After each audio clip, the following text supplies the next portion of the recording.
Hello বন্ধুরা, good morning. আমি সঙ্গীতা। আমার নতুন একটা ব্লগে তোমাদেরকে অনেক অনেক ওয়েলকাম আর ভালোবাসা। কেমন আছো তোমরা সবাই? আশা করছি ভালো আছো আর সুস্থ আছো। আমরাও না বেশ ভালো আছি। আর আজকে দিনটি হচ্ছে শুক্রবার। ঘড়িতে এখন বাজে ওই সকাল 6:45 নাগাদ। তোমাদেরকে সাথে নিয়ে আজকে ব্লগটা এখান থেকে শুরু করছি। আই হোপ ব্লগটা তোমাদের একটু হলেও ভালো লাগবে। আগের দিনের মতন আজকেও কিন্তু তোজোর অনলাইন ক্লাস রয়েছে, সেই কারণে কিন্তু সকালটা প্রতিদিনের তুলনায় কালকেও যেরকম তাড়াতাড়ি শুরু করেছি আর আজকেও কিন্তু তাড়াতাড়ি উঠে পড়েছি। কারণ আমাকে 9টার মধ্যে সমস্ত রান্না বান্না কমপ্লিট করে ওকে ফোনটা আমাকে দিয়ে দিতে হবে। সাথে যদি ভিডিও না করি তোমরাও আমাকে ভুলে যাবে, তাই জন্য চেষ্টা করছি একটু কষ্ট করে হলেও সকালটা তাড়াতাড়ি করে শুরু করে সকালের সমস্ত কাজ বাজ গুছিয়ে নিয়ে আজকে কিন্তু সমস্তটাই আমার 9টার মধ্যে একদম গুছিয়ে নিতে পেরেছি। দেখবে যদি আমরা সকালটা একটু তাড়াতাড়ি শুরু করতে পারি তাহলে সংসারের যতই কাজ থাকুক না কেন কাজগুলো কিন্তু একটা সময়ের মধ্যে হয়েও যায়। আর কোথাও গিয়ে কি জানো তো, এত তাড়াতাড়ি রান্নাবান্না গুছিয়ে কাজগুলো কমপ্লিট করতে পারছি, এটাও কিন্তু আমার পক্ষে একটা সুবিধাজনক বিষয়। সেটা হচ্ছে এক তো তোজোর অনলাইন ক্লাস রয়েছে, দ্বিতীয়ত এত গরমে খুব বেলা অবধি কিন্তু কোনো কাজবাজি করা যায় না। যদি সংসারের কাজগুলো বা রান্নাবান্নাগুলো একটু তাড়াতাড়ি গুছিয়ে নিতে পারি তাহলে কিন্তু আমরা অনেকটা সময় ফ্রি থাকতে পারবো, অথবা একটু রেস্টও নিতে পারবো।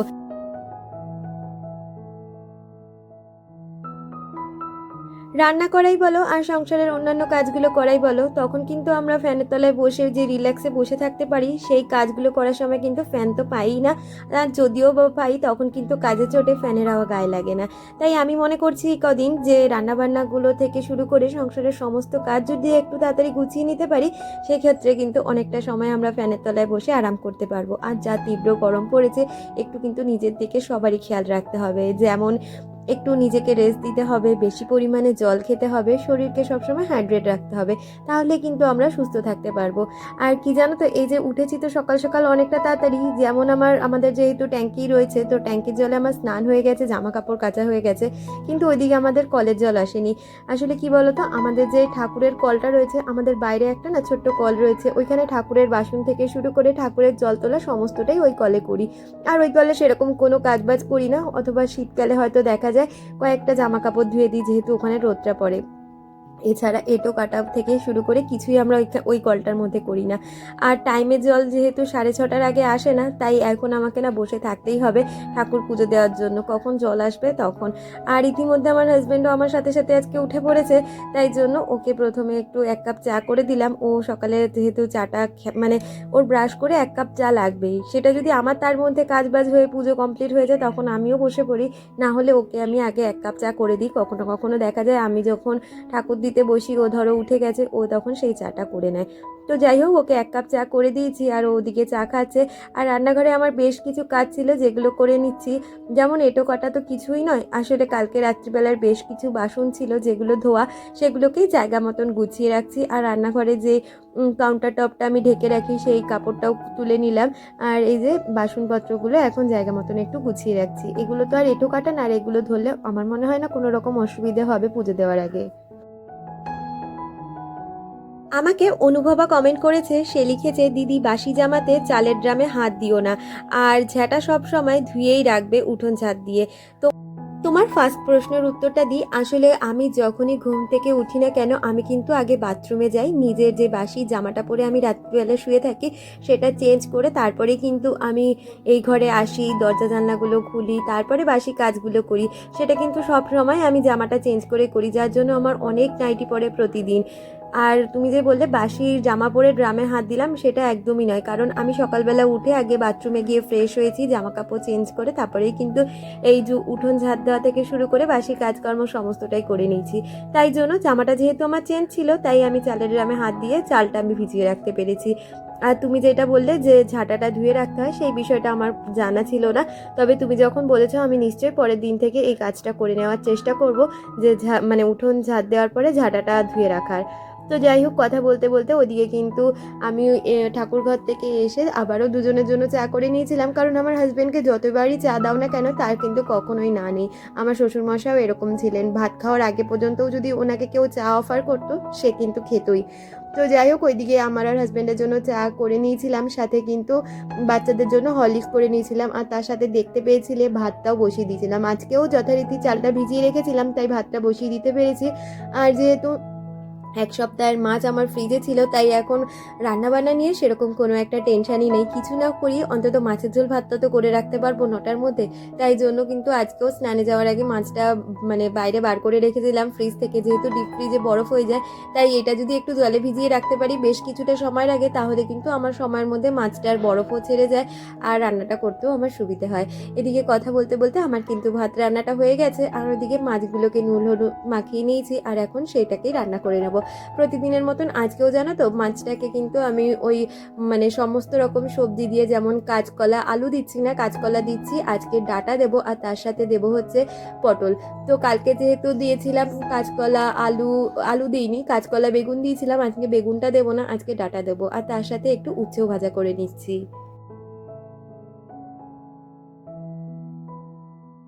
আর আমাদের এই সাইডটায় এত পরিমাণে গরম পড়ে গেছে কি আর বলবো। আর এই ক্ষেত্রে দেখতে গেলে দেখা যায় আমার বাড়ির প্রতিটা মানুষ এত ভালো, সাথে আমার হাজব্যান্ডের তুলনা না করলেই চলে না।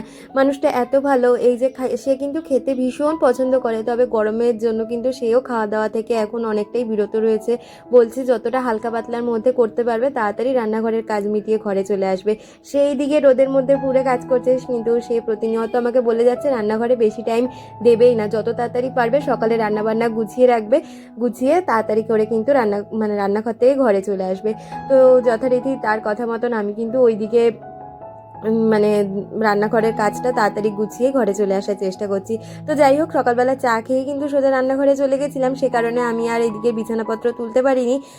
তবে এই কাজটা যদি আমি কাউকে বলতাম, হাজবেন্ড বা দুষ্টুকে, ওরা কিন্তু এই বিছানাটা তোলার কাজ করে দিতেই পারতো, তারা কিন্তু করবে না। কারণ আমি বলি যে তোরা রেখে দে, তোদের কাজটা আমিই করে নেবো, কারণ আমার প্রথম কথা ভিডিওর কাজ থাকেই, দ্বিতীয়ত কারুর কাজ না আমার খুব একটা বেশি পছন্দ হয় না। আর কি বলতো, বিছানাটা থাকবে আমার সব সময় টান টান একদম পরিপাটিভাবে, তাই জন্য বিছানা গোছানোটা না কারুর দ্বারা আমার খুব একটা পছন্দ হয় না, যার জন্য হাজারো কষ্ট হোক আমি কিন্তু মানে হাজারো কষ্ট বলতে সকালে তো এই কাজটা প্রতিদিনও করি, এখন যেহেতু তোজোর অনলাইন ক্লাস পড়ে গেছে সকালবেলা, তার জন্যই আমার একটু তাড়াহুড়ো করতে হচ্ছে। তবুও কিন্তু তার মধ্যেও আমি করে নেওয়ার চেষ্টা করছি। ওইদিকে মাছ ভাজাটা বসিয়ে দিয়ে এসেছি, আর সাথে উচ্ছে ভাজাটাও বসিয়ে দিয়ে এসেছি, তার সাথেই কিন্তু আমি এদিকের ঘরটাও গুছিয়ে নিচ্ছি। আসলে আমাদের মতন মেয়েদের কিন্তু সকালটা এরকম ব্যস্ততার মধ্যে দিয়েই কাটে, যাদের স্বামী নির্দিষ্ট সময়ের মধ্যে অফিস যায় বা বাচ্চা কাচ্চারা স্কুলটা সকালের দিকে থাকে, তো তাদের তো একটা চাপ থাকে। আর এখন যেহেতু তোজোর অনলাইন ক্লাস দিয়ে দিয়েছে 9টা থেকে, তো এখনকার চাপটা বলতে পারো আমার অনেকটাই বেশি হয়ে গেছে, মানে সকালটা ভীষণ ব্যস্ততার মধ্যেই কাটে। এই যে দেখো না, আজকে আমার প্রায় 6টার সময় সকাল শুরু করেছি, আর তার মানে 9টার মধ্যে কিন্তু আমার সংসারের সমস্ত কাজ হয়ে গেছে। আর সংসারের কাজগুলো যেহেতু আমি ভীষণ ভালোবাসি, তাই একার হাতেই সংসারের টুকিটাকি সমস্ত কাজ একাই করে নেওয়ার চেষ্টা করি। আর ওইদিকে যেহেতু আমার মানে বিছানাটা গুছাতে একটু দেরি হচ্ছিল, তো মাছ ভাজাটা আমার হাজব্যান্ড আবার এসে উল্টে দিয়ে আবার তুলেও রেখে গেছে, আবার এদিকে আর একটা মাছ ছেড়েও দিয়ে গেছে। তারপরে আমি যথারীতি রান্নাঘরে এসে একের পর এক মাছগুলো ভেজে নিচ্ছি, আর তারপরে সবজিগুলো ভেজে ঝোলও বসিয়ে দেবো।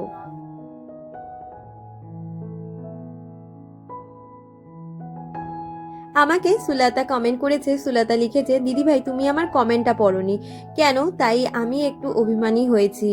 দিদি ভাই তুমি আমার সব কমেন্টের আনসার দাও, তাহলে এই কমেন্টের আনসার দিলে না কেন? আমি তোমার কোন কমেন্টের অ্যান্সার দিইনি বলো? আমি চেষ্টা করি প্রতিদিনের ভিডিওতে তোমাদের প্রতিটা মানুষের কমেন্টের অ্যান্সার দেওয়ার, আর আমি মনে করি যে হয়তো তোমার কমেন্টের আমি অ্যান্সার দিয়েছি, তুমি হয়তো সেই ভিডিওটা স্কিপ করে গেছো। তুমি দেখো, যদি আমার দিতে ভুল হয়ে যায় তাহলে আমাকে ক্ষমা করো। আমি কিন্তু আজকে তোমার কমেন্টটা পড়ে নিলাম, আর কোনো কিছু যদি জানার থাকে অবশ্যই কমেন্ট করো, আমি কিন্তু নিশ্চয়ই রিপ্লাই দেবো। আমি সবাইকে কমেন্টের অ্যান্সার ধরে ধরে তোমাদের ভিডিওতে বলে দিই। আমি হয়তো কারোকে অতটা সময় দিয়ে টাইপিং করতে পারি না, কারণ তোমরা জানো আমি ভীষণ ব্যস্ততার মধ্যে দিয়েই থাকি সারাটা সময়।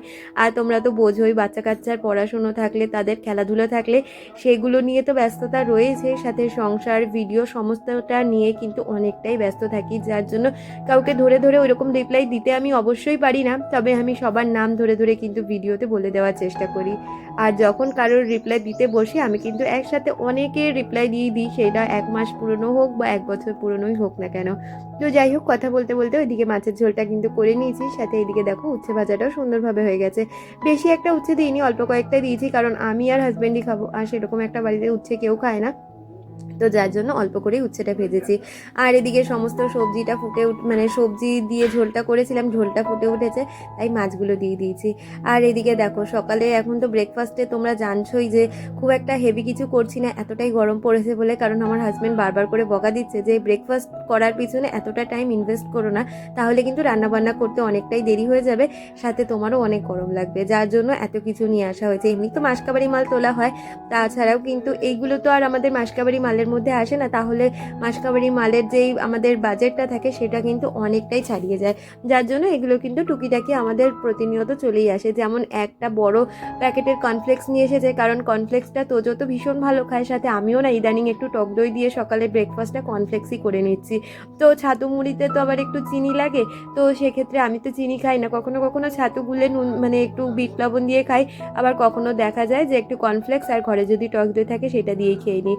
তার সাথে বেশ কিছুটা পরিমাণের বাতাসা এনেছিল, কারণ এখন যে পরিমাণের গরম পড়েছে আমি ওকে বলেছি একটু প্রতিদিন কিন্তু সবাইকে বাতাসার জল বা মিছরির জল খেতে হবে, তাতে কিন্তু আমাদের সকলের শরীর অনেক ঠান্ডা থাকবে। আর আমাদের প্লেন জল খাওয়ার থেকে দেখবে একটু মিষ্টি জাতীয় জল বা একটু লেবু চিনির জল খেলে আমাদের জলের পরিমাণটা শরীরে বেশি যায়, আর জলটা অনেকটা পরিমাণে খাওয়াও যায়। তার সাথে চিনিটাও রিফিল করে রাখলাম। আর কালকে তো দেখলেই একটা ছাতু এনেছিল, যেটা কিন্তু 200 গ্রামের প্যাকেট ছিল, সেটা কিন্তু একদিনেই মোটামুটি আমাদের সকলের শেষ হয়ে গেছে, কারণ 4 জন মানুষের 200 গ্রাম ছাতু তো লাগবেই। আর আমরা না একটু ছাতু মুড়িতে ছাতুর পরিমাণটা বেশিই দিয়ে খাই, মানে কি বলতো, ছাতুটা একটু মাখা মাখা করে খাই, সেক্ষেত্রে ছাতুটা মানে ছাতু মুড়িটা খেতেও ভালো লাগে, আর ওরকমভাবে খেলে পেটটাও অনেকটা সময়ের জন্য ভরা থাকে। তাই আজকে একদম 500 গ্রামের একটা ছাতুর প্যাকেট নিয়ে এসেছে, ওইটাকেও রিফিল করে রাখলাম। তার সাথে মুড়ি এনেছে, মুড়িটা তো কালকেও ঢেলেছি, আজকেও ঢেলে রাখলাম।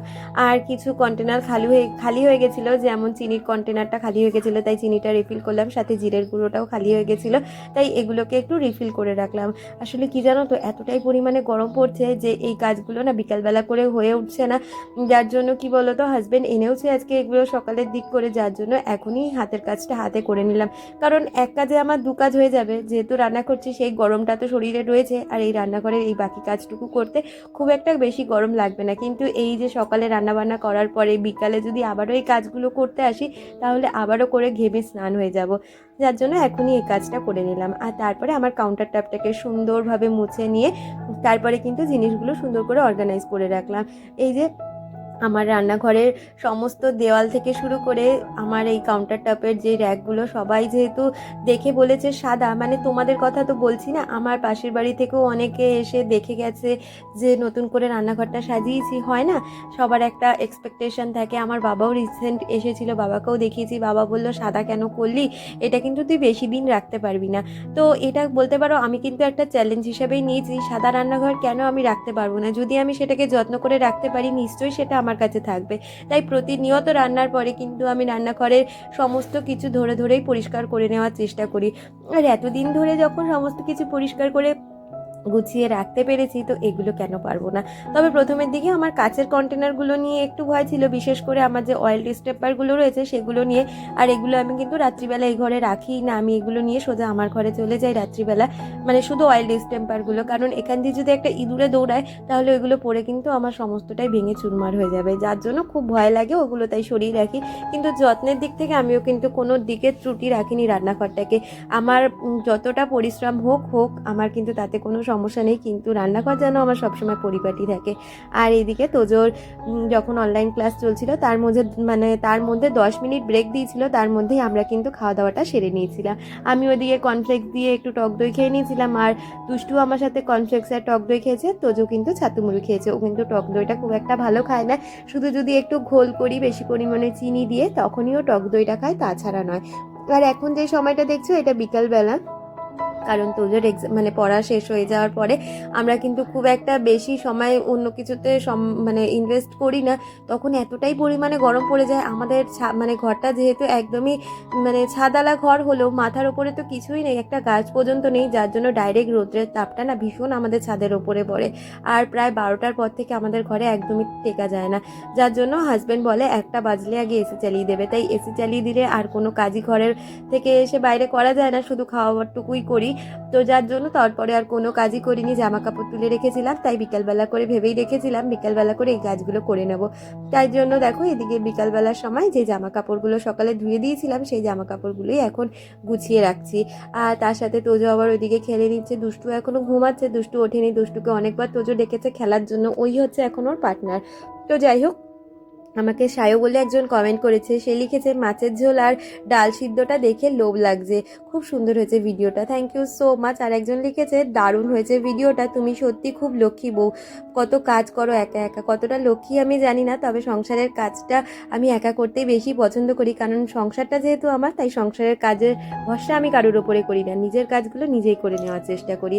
আর এদিকের টেবিলটাকেও একটু গুছিয়ে নিলাম। আর এই যে দুটো ফ্লাওয়ার ভাস দেখছো, এটা কিন্তু দুষ্টু আমাকে রিসেন্ট বানিয়ে দিয়েছে। আর এখানে টেবিলটা যেহেতু খালি খালি থাকে, তাই ওকেই বলেছিল আমাকে দুটো ফ্লাওয়ার ভাস বানিয়ে দিয়ে এখানে গণেশ ঠাকুরটার পাশে দুটো মানি প্ল্যান্ট দিয়ে বসিয়ে রাখবো। আর এখানে যেই টেবিলটা রয়েছে, এটার ওপরের কাজটা তো ভেঙে গেছে, তাই এখানে তোজোর যেই বইয়ের টেবিলগুলো হয় সেগুলো দিয়ে দিয়ে ওই জায়গাটা আমি উঁচু করেছি। দুদিন যেহেতু অনলাইন ক্লাস চলছিল, তাই ওর টেবিলটা ওর লাগছিল, আর কালকে যেহেতু শনিবার আর ওর অনলাইন ক্লাস নেই, তাই টেবিলটাও আর লাগবে না বলে আমি এই বিকালবেলা করে এখন জায়গাটা অর্গানাইজ করে রাখলাম। সাথে এইদিকের ঘরটাকেও সুন্দরভাবে পরিষ্কার করে গুছিয়ে নিয়েছি। সকালবেলা তো এই ঘরটা পরিষ্কার করেছি, কিন্তু এই ঘরটা আর সকালের দিক করে করতে পারিনি, জানো তো, কারণ এই ঘরে খাটটা এখন ঘুরিয়ে নেওয়ার পরে না আমরা কেউ আর এই ঘরটা ইউজ করি না। সকালের দিকে আগে এই ঘরে আমরা চা খেতাম, কিন্তু এখন সেই কাজটাও আর করি না। এখন আমরা সকালবেলা চাটা কিন্তু আমার ঘরের এই নিচে বসেই খাই। এখন ওই ঘরটাও টোটালি বন্ধ হয়ে গেছে ব্যবহার করা, শুধু ওই জামা কাপড় রাখতে আর কোনো দরকারি জিনিসপত্র, ধরো একটা ব্যাগপত্র রাখলাম, সেক্ষেত্রে এই ঘরটা লাগে, এছাড়া আমাদের আর এই ঘরটা লাগেই না। তো যাই হোক, বিকালের দিক করে এখন সমস্ত ঘর বারান্দাটাকেও কিন্তু ছাদ দিয়ে নিচ্ছি। আর ওইদিকে দুষ্টু এখনও ঘুমাচ্ছে, যার জন্য আমার বিছানাটা এখনও অগোছালো হয়ে রয়েছে। ওকে বলেছি তুই উঠে তারপর বিছানাটা একটু গুছিয়ে নিস, ও যেহেতু বড় হয়েছে, ও বললে কিন্তু অনেকগুলো কাজই আমাকে করে দেয়, তাই সেক্ষেত্রে আর সমস্যা হয় না। তবে আর ঘরটা ঝাড় দেওয়া হবে না, কারণ এরপরে যখন সন্ধ্যা হয়ে যাবে তখন তো আর আমি ঘর ঝাড় দিই না, বিকালের দিক করে এই কাজটা করে নেওয়ার চেষ্টা করি। আসলে আমি মনে করি আমার মতন যারা গৃহিণীরা রয়েছে, সংসারটাকে তো ভালোবেসে সংসারের কাজগুলো যেমন করি, সংসারের কিছু কিছু নিয়ম কানুন আছে যেগুলো আমাদের সংসারের মঙ্গলের ক্ষেত্রে বা আমাদের অর্থনৈতিক সংকট থেকে অনেকটাই দূর করে। যেই নিয়মগুলো আমি প্রতিনিয়ত ফলো করার চেষ্টা করি, সেই নিয়মগুলো হয়তো আমি একটানা তোমাদের কোনো ভিডিওতেই বলতে পারি না, তবে প্রতিদিনের ভিডিওতে আমি কী কী সংসারের জন্য নিয়ম পালন করি সেগুলো কিন্তু তোমাদের সাথে বলি। আর তার মধ্যেও আমার হয়তো কিছু ভুল থাকে যেগুলো তোমরা আমাকে প্রতিনিয়ত ধরিয়ে দাও, তার জন্য আমি তোমাদের কাছে অনেকটাই থ্যাঙ্কফুল। যে আমার তো মাথার উপরে এখন মাও নেই আর শাশুড়ি মাও নেই, আমার ভুলগুলো ধরিয়ে দেওয়ার সেরকম কেউই থাকে না। আর আমার হাজব্যান্ড কতটাই বা ধরিয়ে দিতে পারবে, ও একটা ছেলে মানুষ, তো সেই ক্ষেত্রে তোমরা যে আমাকে এতটা ভুল ধরিয়ে দাও আর কি করতে হবে কি না করতে হবে সেটাও যে বলে দাও, এটাই আমার কাছে অনেকটাই বড় পাওয়া। আর এদিকে দেখো এখন বারান্দাটাও ছাদ দিয়ে নিয়েছি। আর ওই যে বললাম তো যে ক্রিকেট খেলছিল, তাই স্টাম্পটা ওখানে রেখেই চলে গেছে। আবার ওইদিকে একটু ঘুরতে ছুটতে গেছে, বল পড়ে গেছিলো, বল কুড়াতে গেছে, সারাটা দিন ট্রেনের থেকে বল কুড়াচ্ছে আর ধুচ্ছে। আর তারপরে বিকালবেলা আবার গা ঠা ধুয়ে স্নান করিয়ে দেবো। তাহলে বন্ধুরা আজকে ভিডিওটা পর্যন্ত রাখছি, দেখা হচ্ছে পরবর্তী ভিডিওর সাথে, ততক্ষণ তোমরা ভালো থেকো।